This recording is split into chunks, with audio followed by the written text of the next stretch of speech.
Greetings and welcome to Smartwatch Tics. We're going to jump into something today I like to call Bodymetrics. I don't know if that's a real word or not, but I like it. It rolls off the tongue like hydrodynamics or thermonuclear. Body mechanics, body dynamics, body metrics. The metrics of measuring things that happen with your body. Now, when it comes to a smartwatch, these can include things like your heart rate or pulse. It could include something like your blood oxygen, not your blood alcohol, that's something different. And, of course, blood pressure.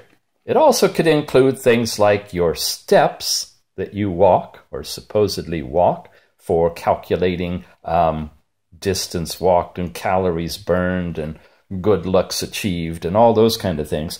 But right now, we're going to stick with the very beginning because we got to lay a solid foundation around body metrics to understand what's going on. And to do that, I jumped in the closet, went back 30 some odd years, millennials, before you were even a seed in the eye, to bring out this stuff here. I think we'll need that one, and we'll need this one. Maybe I need a wire to hook them up too. We'll see. Galvanic skin resistance. There's another really great word. Galvanic skin resistance. You guys that are into, what's the new buzzword? Meditative stuff. Is this thing going to work? Let's see. Does it still have a battery? Wow. After 30 years, it still does that. You hear that? Okay. Mindful meditation. Guys, way before there was mindful meditation, there was, basically meditation, trans something or other, TM meditation, trans meditation. There was a whole practice of people trying to zone out and zen up. And in the era of the 80s to 90s, it got all wired up electronically. And they came up with this little goodie here that lets your wet, dry fingers touch these two little plates. And when you do, you can make a sound. You hear that now? Now, the idea is if I get it just right, and I don't squeeze my fingers, I just sit here, I can concentrate on my breath, on relaxation, and I can make the tone change by dilating my capillaries, sending more water to my fingers, getting a lower resistance, like in one of those tremolo machines from the 60s, and ultimately, I can biofeedback my own relaxation. Oh, I could just see the millennials jumping up and down going, yes, I want one. I got to add it to my class, my mindful meditation class before yoga and after Pilates. I don't think these exist anymore. If they do, good luck. But I'm getting there. I'm getting there because you see that says pulse meter. Okay, the reason I'm doing this is to lay the foundation of accuracy. In a world where facts are opinions, we need to actually have some honest facts about whether or not watches actually tell you an accurate pulse rate. And to get there from here, I'm going all the way back to the beginning. Now, you hear that tone tied to this instrument that has sensitivity to measure the tiniest difference in my galvanic skin resistance based on what I'm thinking, believing, and breathing. Well, this little puppy here works the same way on pulse. It's got the little, oh, this is so old, I love it. It's got the little pulse diode thing like your doctor's office, but it's not in one little package. It's all big fancy here. And it's got output ports that I can actually connect this with a wire to that. I can stick my finger in there and I can zen out. I can meditate. I can relax. And I adjust this thing so that it makes the same kind of tone. And as my blood pressure, not blood pressure, but pulse rate goes down, it would change the tone. So I could actually use biofeedback to reduce my pulse rate. Now, the reason I bring that up, are you going to work now? Is there an on-off switch? Yeah, it's automatic. Okay, 30 years didn't do us justice on this. I'll get a new battery after I finish my spiel. Oh, here it comes. Here it comes. Just need... Wow. They don't make batteries like they did back then either. I'm telling you. All right. You see the light blinking? It's measuring my pulse. Now, folks, this is from an era called analog. Repeat after me. Analog. It came before digital. Digital changed things, but analog was able to use the signal that's coming in and integrate it over time to determine a very highly accurate analog signal. And that is like hyperactive, hyper accurate, and right on the money. I trust this more than the doctor with his stethoscope and his little seconds on his watch counting in 15 seconds how many beat there is and multiply it by 4 and then divide it by, you know, fine. You see, it's getting me all worked up. I'm getting all excited now. This device creates a very accurate pulse rate because it's integrating all of that over time from an analog reading of a waveform that is then integrated analog-wise into a movement of a needle. It's sort of like riding in an old car that had the actual needle that would move up and down on the speedometer, not the simulated digital thing or the little digital numbers that flip around, but a real needle. Old technology, but highly accurate. Okay, got with me so far? Using galvanic skin resistance concept technology and instrumentation to move into a highly accurate pulse that I can use as a baseline to compare the watches. But wait, there's more. Jump ahead 30 years to the present, and now you can go to your local CVS and pick up this thing. And this one is the digital version of that. So I stick this thing in here, and let's see if I can turn it so you'll see the readings. Okay, give it a second to settle down. Now you'll notice something. You see that thing blinking, and you see that thing beeping. There we go. This, in addition, does blood oxygen, but we're going to ignore that number for right now. We're going to be looking at this one, okay? This is the calculated digital pulse rate based on the integrative algorithm that's built into this device. This one, just dropped out. Okay, there we go. Is using the analog integrated information. If you can see on there, this is about 75, 6, 7, and it bumps up and down a little bit. This is around 75, 76. So if I've got a modern digital thing here, and I get an old analog kind of thing here, and they're reading within 2 or 3 of each other, I'm going to say when I put a watch on, and I look at that number, and if it's not the same within 2 beats, it's bogus. You follow why I'm laying this foundation? As best I can do to get clarity on where we're going with this is to come up with things that I can trust. This would be like that time standard WWV, the radio station, you know, that goes da da da da da da da da da da da and clicks every second to a 10. Oh no! It's like the Apple Watch with what's his name, Mickey kicking his foot. That's right. That's accurate to 10 trillionths of a second or something. But this is pulse, and pulse isn't quite as accurate as time. So we have to play games here. Now, all this is presuming I am a happy, healthy, young, vibrant being pulsing along as God intended. And maybe I am. It looks like I am, and that's good news. Got to convince my doctor, though. No, I'm just kidding. There is something, though. And as you move from millennials to boomers, you get into things with new terminology like AFib and stuff like that. What's AFib? It's kind of that your heart decides it wants to do the cha-cha instead of the merengue. And you see this little beeping thing here? That is, in a sense, a gauge of how the big chamber of the heart is pumping the blood.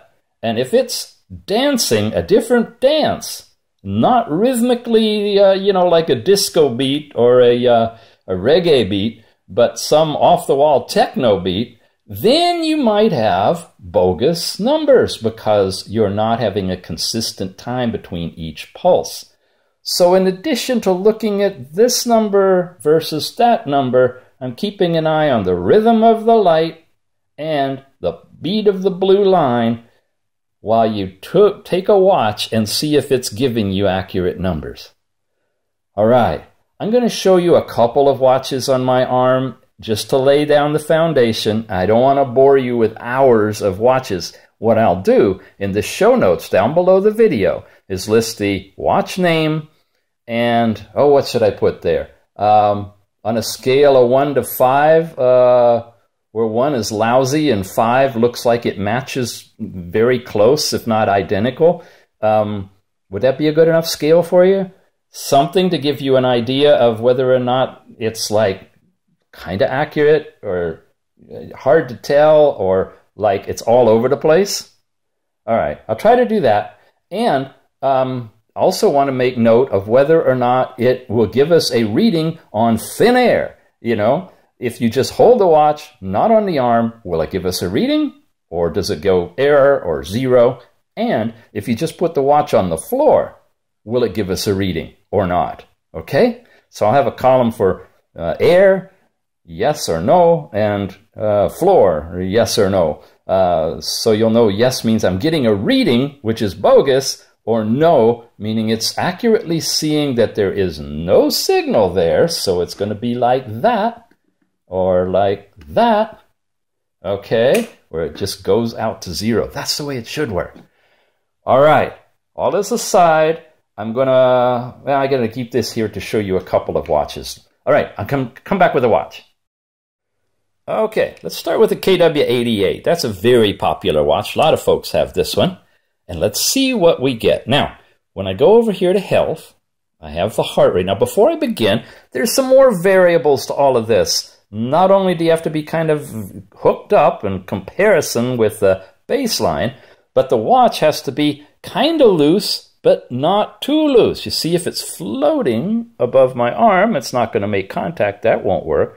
If it's pressed down too much, it constricts the blood flow through the capillaries. And the idea here is there's a little diode down there that sends a green light into your arm, and then there's a little photodiode thing that receives the reflection of that little green diode. And so as the green light penetrates and the reflection comes back, the reflection is going to have, oops, I need to wire myself up here, is going to have a little bit of bounce to it, and that bounce is going to be your actual heart rate. Shoot, I don't know which one's it. I think it's like that. Okay, I'm getting 87 there. Now it's jumped down to 81, 82. You see, it takes a while for everything to settle down over time. The analog one, I'm going to call it on the left, is right at 80. The digital one is at 82. Now it's dropped down to about 76, 77, 78, and the watch is at 80, 78. Okay. The other thing is about these is you got to give them a little while to come up with their final answer. Some of these devices will actually beep at you and give you a final reading after it thinks it's integrated and done its algorithm enough to determine your actual rate. Okay, now look here.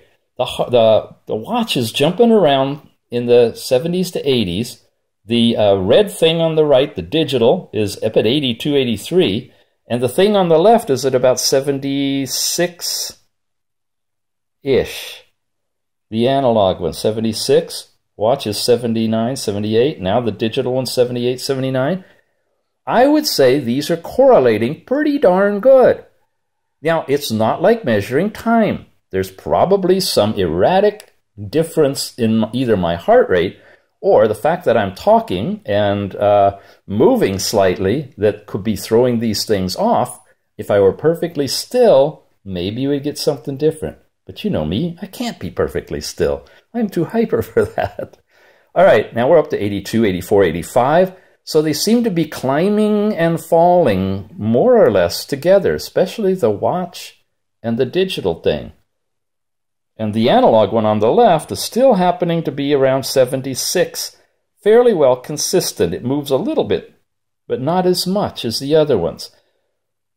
Okay, that's the KW88. I would give this on a scale of 1 to 5 a 5, because I think it correlates really well. However, and this I'm not testing here yet, this is my resting heart rate. What if I'm out there pumping iron and I'm up to 120 beats per second? How is it going to correlate there? And that's a whole different story. It's kind of beyond this video. But for right now, for the baseline testing, it's looking pretty good that the KW88 is falling in line. The other test I wanted to do with it, remember, was to sense air, to dry it off a little bit. And I'm going to point it to the air and see what it says. Aha! It's come back and it said heart rate checking, but there's no heart rate to be found, right? If I put my finger on it, give it a second or two, it should come back and measure. Now, there you go, but it's low, but it's going to catch up once it gets enough readings. And if I remove my finger again, well, it's still trying to read. Okay. I don't know. Now it's reading air. And it's getting a reading. A moment ago, it wasn't. It was acting like it was no reading at all. Now, I said also I want to put it against the ground, but with the bands on here, I can't push it against the ground. So I need to put it against something that's not me. There's a can of Morton salt happens to be close by. Don't you just love my videos? So I'm just going to put it next to salt. Yay, there. Now it went blank again, so it's not reading. So what should I give it, a yes or no on reading air? It looks like definitely no on basically covering it with something that's not human, but the reading in the air, well, it's not trying to read it now. If it's not suddenly starting to read it like it's getting a pulse, then I guess it would be no, it does not read air. No, it does not read the floor or being totally hidden. And yes, it seems to correlate well. So I think, notwithstanding that I could be wrong, but I think you could kind of trust the KW88 pulse, at least your resting pulse, to be fairly accurate based on measurements that are reliable. What else have we got? Well, we've been playing with the new watches, the 16 megabyte LES1. Here it is. Let's find our health measurement thing here. I should have prepped this for you. There we go. Health.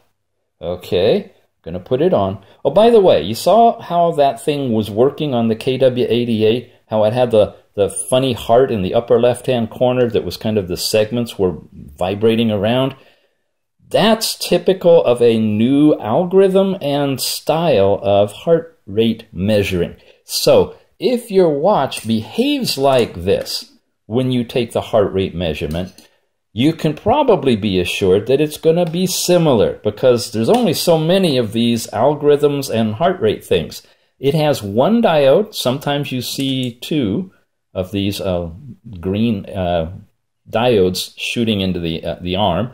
They say the two diode kind is the modern version. The one diode is the older version, but the algorithm's been updated, and this is the updated algorithm. At least I think so. So check your watch. If it looks like this, then it might probably behave like this, like it's doing on the KW88. What does this one look like? Come back here. Health. Okay, same thing. Now we'll find out if I'm right or not, won't we? We're going to wire everything up again. 1, 2, 3. Was that the one that gives us the right positioning? I've got to use my mouth to take this thing. Running out of hands here. Okay, I've already got 83 there. I'm around 80 on this one. Are you guys looking straight down on it? I should be up a little bit, huh? Yeah, well, all right. 79. So the LES1 appears to be using the same everything as the KW88. And that makes sense. These are all the new watches coming out.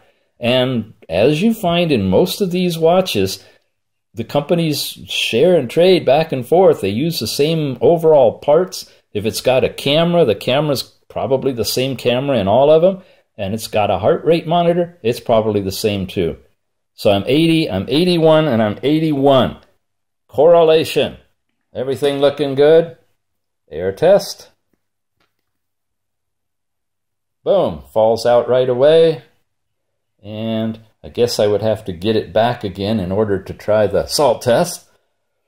So I got my finger on it to try to get it to come back again, which takes a few seconds. And it's good it takes a few seconds. You know, it's got to kind of sit there and say, what am I really looking at? Is there a beat I'm sensing that is representative of human pulse? And if so, I'm going to turn on the algorithm and start interpreting it. Okay, taking my finger away, putting it on here, and it's gone. All right. I give it a perfect score as well for the LES1. Ugh. All right, and one more new one is that fancy I4 that isn't even out yet by the time you're watching this, but maybe later it will be. And again, we're going to go to health. Whoa, now this is different. Look at this layout. It's different. In order to do the pulse on here, I have to touch the little heart. It's got a running and a walking, and it's got all this other kind of stuff. It says in China, it's 1429. Okay, so let's wire up. Which hand did I use? This one, right? And that one there, and that one there, and turn this on. 2. There we go. 2, 3, and why didn't somebody tell me I didn't put it on my arm? You guys, jeez. I'm going to take your cell phones away from you. No texting while you're watching this. You're messing with me. Okay, so it's got that kind of floating thing. I'm not too tight. I'm not too loose. I'm not way down on my wrist. I'm not way up here. Okay, I'm not, and this may be important, I'm not with my arm at my heart level. That's critical when we get to blood pressure. You're not going to get a good reading, period, no matter what you use, if what you're using isn't at your heart level. It has to do with all of this stuff related to pressure. Pulse, I think it works anywhere. You could do it on your big toe because it's pulsing, going through. It's just looking at that pulse, not the strength of it, right? So I'm not at my heart level on any of this, obviously, because we're doing this on the floor, and I'm sitting on the floor, so it's at my bum level. And we turn that on and get it to there. And I got to push the button there. Aha! Even though the interface looks different, the algorithm, the actual app, if you want to call it that, for doing heart rate seems to be the same. So the analog on the left is about 81. I'm about 83. And I'm 39. Okay, now let's wait. Let's see if it comes up and matches. Oh, now that's interesting. There. Okay, this is, okay, now it's coming up. Darn, I was going to say, this is an example of a fake one, everybody. It's bogus. But no, it just needed some time to get an accurate reading. So if you're learning anything from this, it's wait a minute. Take the reading that you get after roughly a minute or so. 78, 81, 79, 80, 81, 81, 82. Perfect correlation again.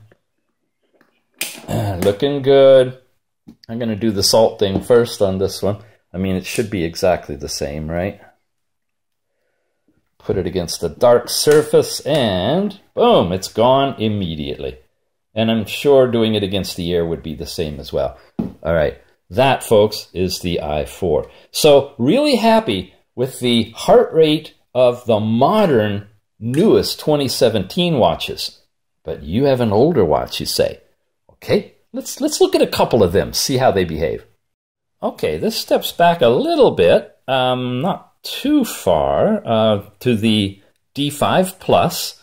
A little earlier, but it's still Android 5.1. In this version, you remember we slide over here, and then you get to the health stuff as one of the side screens instead of the consolidated app that you saw in the other three watches. So let's put this one on. Let's get everything ready. Let's wire ourselves up. 1, 2, 3. Get that reading going. Let these guys stabilize. And let's, oh, I hope it's not gonna, yeah, it's gonna go out on me because I have too short of a time period. All right. I'll see. Now this one says tap to begin. So I'm going to tap it. And now it's a different kind of measuring system. This one's got the beating heart in a round circle. So check your watch to see if it looks like that or not. We're coming up with, again, about 79, 80 on the analog one on the left. The digital popping in at 96, but we got to give it time to settle. Oh, wait a minute. It's upside down, isn't it? Sorry. 96 is the blood oxygen, and we're at 83. We got to be looking at the lower number. 83, and the watch is kind of bright, sorry, but it's at 80, 78, 82 over there. I'm hovering consistently at 80 over on the analog one. That's why I really like this one. It doesn't go all over the place. It manages to smooth out the ripples of the differences that seem to be occurring better than these guys do. I'm hovering at 81, 82. Right at 81 over there. This is coming in 75, 78, 80, 73, 78.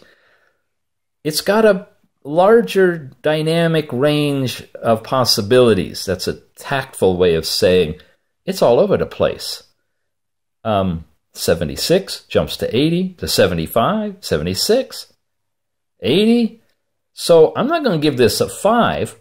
But it's not a 1 either. It's not giving me readings of 40 or 112. It's, yeah, it's there, but its error rate is a little higher if the true number, let's say, is 80, because it's awfully close to that. This is reading up to 7 points low right now. Okay? So, it's, you saw the other three. They were spot on.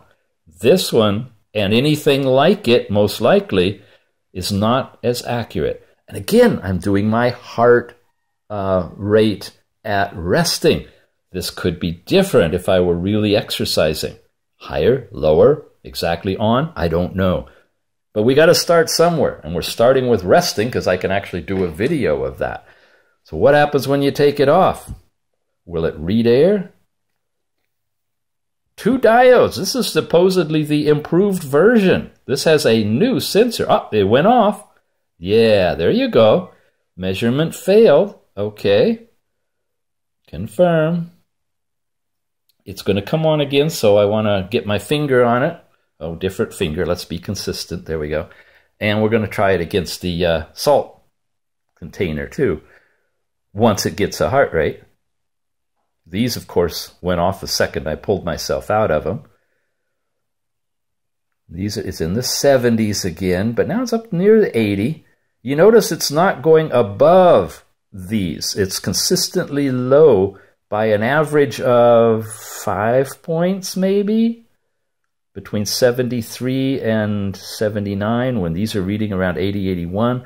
So if it's always like that, you simply subtract off that delta, that difference, and you could say, or add it to it, say 75 is 5 points higher, you're really doing 80. That's one way you could adjust it, if you can prove that it's consistently down by a certain amount. Lots of things to this. Okay, we're going to take our finger off and put it against black, and it immediately goes off. So that's good way of verifying that it actually is taking real readings and it's not just flashing a diode and throwing some fake numbers up there, which is a big concern a lot of people had in the early watches. All right, well, speaking of the early watches, this was the D5 Plus. Oh, I'm running low on power. Yeah, measurement failed, exit. Okay, just a comment. This has been, you know, in the closet for, I don't know, a week, powered off. This has been in the closet for 30 years, powered off. Not saying anything, but, you know, gosh, I wish battery technology was today like it was. What does it actually have in it? You know, I think this has got one of those really fancy, yeah, it doesn't have just a AA. It's got a real battery in there. All right. Oh, I got lost. This is the D5 Plus, and what I'm going to do now is go to the original D5, the generation before this, Android 4.4 instead of 5.1, original heart rate sensor, and let's see how it performs. Okay, guys, I only have 12% of power on this. I just powered it up just a little bit so we have enough to do the test and check it out. So let's get going. Okay, I'm going to flip over here and take this off, and aha, we got the same circle that we saw. Measurement failed. Okay, I got to make sure I don't move. Restart. There, hold it real still. I've been walking around a bit, so my pulse on the analog is 80. Now it's settling back down again. 80, 75. You seeing all of this? Okay. 74 in the digital one on the right. 77. 75, 4. Wow, I should move around more often. I get a lower heart rate. And look at the original D5. I'm coming out 74.5, 3, 78 over there. Analog one is about 77. And I'm just about out of power, but long enough that we can see what we're getting. Consistent numbers, right? I'd give this one a good score. Look at the correlation between the watch and this digital thing here. It's like pretty darn close. And it looks like it's the same algorithm as the one we just saw in the beefed up D5 Plus, right? This was the original D5. So they didn't change anything going from that generation to the next one. It's these new watches that have just come out that have a brand new algorithm in there. All right, we wanted to see what happens when we take it off. And again, I'm going to slap it against the can. It's got one diode instead of two. And it already is saying that the measurement failed. Restart. It's going to try to get something, but it's probably not going to get anything unless the salt's alive. The salt is alive. We could make a good song. Yeah, it's just meaningless, so... if it comes up with a number, it come up with a number! Whoa! Oh, wow, those look awful lot like what I had in here, don't they? Okay, now this is what everybody was talking about. It's like, how could that be? How could that be real, meaningful pulse rate? You know? It's getting numbers that match pretty close to what I'm actually at, in the high 70s to 80s. But it's not touching me. Oh, I'm sorry, I'm off camera. I'm so excited, I'm not showing you the actual numbers. There, look at that. It's reading the pulse rate of the salt container. There it is in plain air. Not anywhere near me. It says it failed. Restart. Let's see if it gets anything there. So, you know, honestly, and I'll put this in the show notes. I'm not going to do it as part of the video. I'm going to get out there and run the stairs 2 or 3 times, get my pulse above 100. And I'm going to put these same watches you saw back on. And in the show notes, I'm going to add another column that is going to be a 1 through 5 on how close the watch is to these two when I have a pulse rate over 100, okay?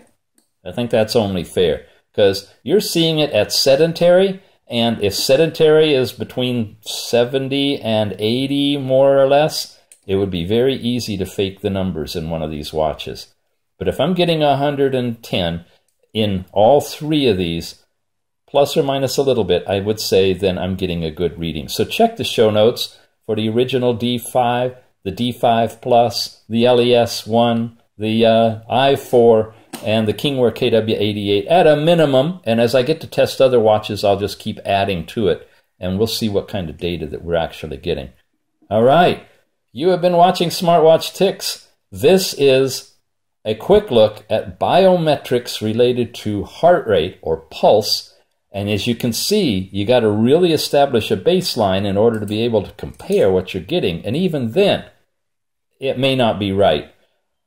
Blood pressure. That's going to take us to another whole 3-dimensional level. There is so much more with blood pressure, you can't believe it. But I will cover it. It's coming up. So if you haven't subscribed, please do. And if you have friends interested in stuff, have them subscribe too. Your kids, your dog, whatever. We love to have you here because this stuff is fascinating. Really is.